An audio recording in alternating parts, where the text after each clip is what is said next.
recording? We're recording. We're recording. All right. I'm Amy Stiletto aboard Royal Caribbean's Freedom of the Sea, attending 70,000 tons of metals famous cruise with the band Dear Mother. Here with me, I have David Pear and Merel Bechtold. Thank you guys so much for joining me today and taking the time. How are you guys all doing? We're doing great. Thank you for having us. It's incredible. It's running on 0 hours sleep. Woo! But that's the way. I don't want to sleep when you're on such an amazing place. Because you're afraid you're going to miss out. Yeah, You know, that's FOMO right. is strong aboard the ship. I Yeah. see fans running from one band to the next without any sleep. Without stopping, yeah. So I heard this is your first cruise with 70,000 ton. Well, for me, it's actually my third one. Really? Yes. Really? And so this For is me, your it's my first one. Correct. Yes. So I have to ask you, what was To your leave. your first impression? Maybe let's go back to your first trip. What was Well, your first impression of this I cruise? think that what to start with is like maybe like the expectations that I had, Yeah. because like I'm not really like I was not really bothered about cruises and luxury and like being on a boat with there's like not a real backstage, and I was afraid to kind of be bothered all the time. Yeah. But it turned out to be like the best event I've ever experienced. So when we got like this, this opportunity, it was like, yes, we're going, like no doubt about it. How did that all manifest? Like, how did you? I mean, you guys are having a great start. I mean, I went to your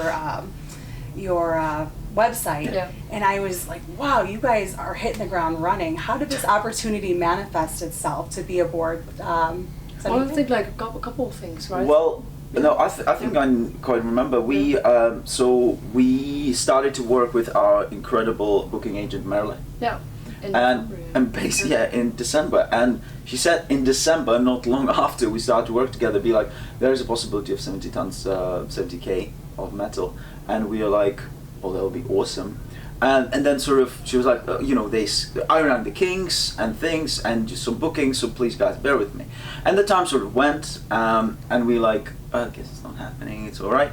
And then I literally had a talk with our friend Marcella Bovia, and I was like, well, it's probably not gonna happen. So, it's flights are now expensive. We need to bring the whole gang over and things like that. And 2 days later, Merle sent us an email with an invitation, and we forgot what we said before. I was like, yeah, we got it. That's it. You pretty much were accepting your defeat. You're like, it's not happening. Yeah, it's not happening. It's fine. It's fine. It's like, and the moment it started, because Merel was just talking about this, like, this is the best shit ever. Yeah. And I was like, okay, we need to do it. It was meant to be for you guys to be here. And so, what was your first impression? I loved it. First of all, I absolutely love the heavy and metal community. And when we all together, it's such a nice bunch of. We are such a nice bunch of people, aren't we? You guys, honestly. Yeah, no. I mean, awesome. metalheads in general. Like, they're the nicest guys, girls, and everything in between. Like, it's and if you put them all on the same boat, it's just wonderful. Like, everyone's friendly. Everyone. And we all listen to the same stuff. And it's sometimes it's very hard, in places to go and find the same. And now there is entire boat dedicated to this with everyone. So when I came in and saw the clothing, everything, you're just like, wow, we're home. Yeah, it's great to be amongst the metal community. I was introduced to the community from Jason. I've never listened to heavy metal. It wasn't my thing, and when I attended my first show, I was like, I love these people. I think that was the first connection. The music took some time. You have to find your genres and different eclectic styles that I personally have. So the people, I have a young son, and he was brought to the pit to go hang out. I mean, to be accepted, my son has that. And I feel like the metal community is one of the most accepting music communities. Absolutely right. Yeah, they're incredibly.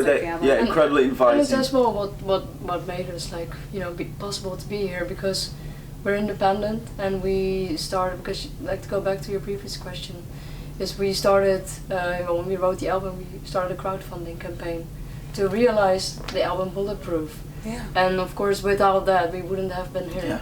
That's and because of that community, we didn't put out any song. They just blindly just went through. Yeah, so I read that. That was so impressive.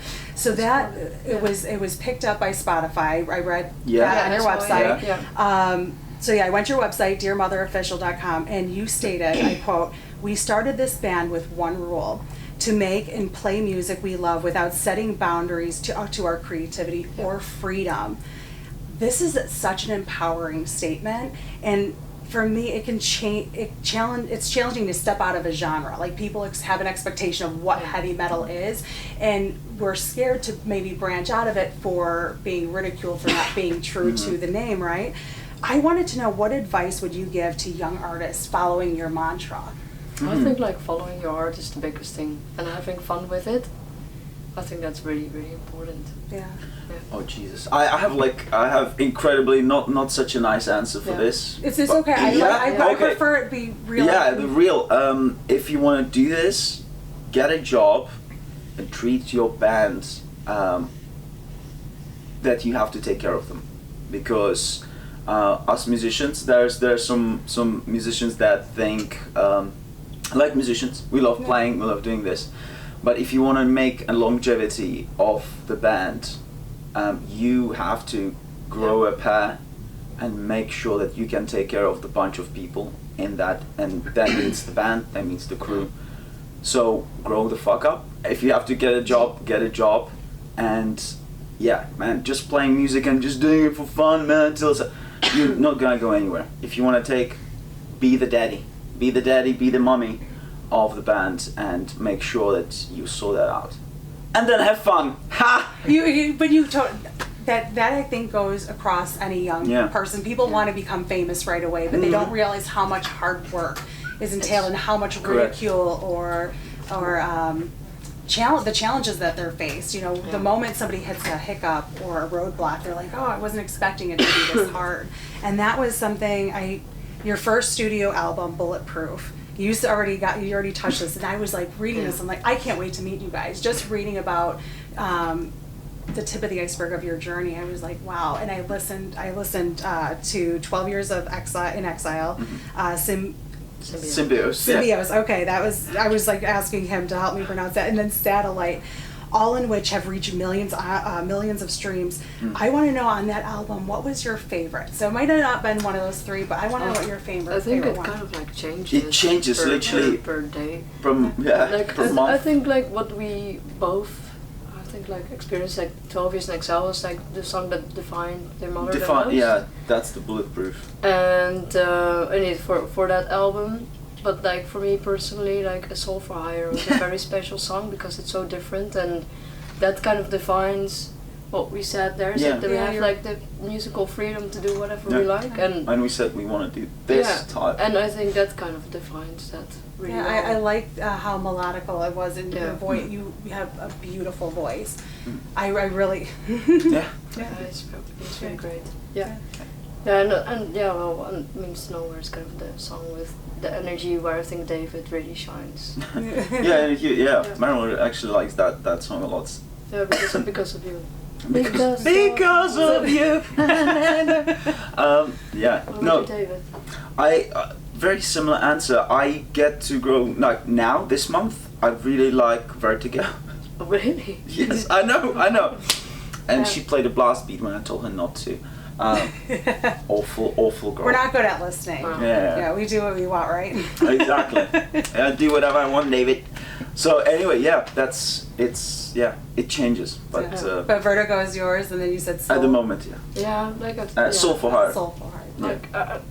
I don't know what it's at this moment. Yeah, like I said, it changes. I don't know right now. And you guys just released a new single, right? That's right. Yeah, it's actually a single that was already on the album, so Bulletproof. But it was a song that never really came out the way we wanted to. So on the demos, we liked that song more. And we did play a show in October with a very good friend of ours, Marcella Bovio, and she's an amazing singer. And we invited her, and she sang, and we're like, why not record this, right? And is it so we did. That single just released, what, 4 days ago? 4 days ago, exactly. Something like that. Are you guys, I wasn't able to see you guys yesterday, but will you guys be performing Thursday? Well, we already performed it already, Oh, you actually. did? I missed Yeah. it. different Oh. songs. So we never replaced See, that. this is why you can't sleep on the cruise, because then you miss out on Exactly. the performance. Things like But that happen. that already released 4 days Yeah. ago and has 3,000 that's streams. good. Oh, really? Yeah, Already? I Oh, checked that's it out. nice. I did my homework. I was Okay. like, I had to check. I was like, oh, Yeah. last week. I'm like, that feels like it was just yesterday. Yeah. So sure enough, with all the I'm like, that was only 4 days ago. Oh, feels like a lifetime. Yeah, yeah, it's Especially just while like, you're traveling overseas. that's true. Yeah. Yeah. Nice. And this is the last one. I Yeah. want you guys. This is something. If you can say anything to your fans aboard the ship or beyond, what would you like to tell them today? Ooh. Like what again? What? Your fans. Like, what Yeah. would you like to tell your fans? I Yeah. love them. Yeah. Yeah, I'm like really, really grateful for supporting music, because as a band you really need that as well to survive. And I think it's like that's what music is about. It's like it's not only about creating, but it's about the community and about connecting with the people. And if they like the music that we write, that only makes it more special. Yeah.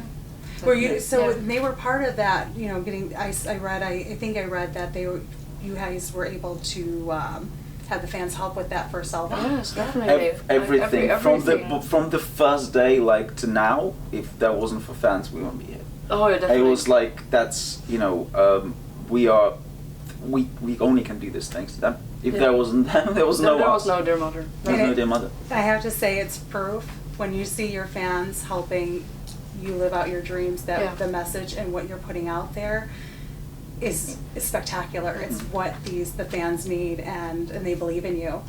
They Yeah. really do. So that was really exciting. Oh, We believe thank in you. them. Yeah, they're amazing.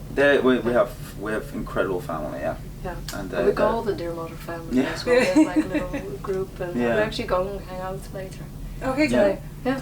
Nice. So very nice. it's we're blessed. We Yeah. thank you guys on Thank board you the very ship much. and worldwide. Yeah. Stay awesome. Thank you guys again so much for your time, and I look forward to seeing you guys on Yeah. Thursday. Okay. Absolutely. Thank you. Awesome. Thank you guys.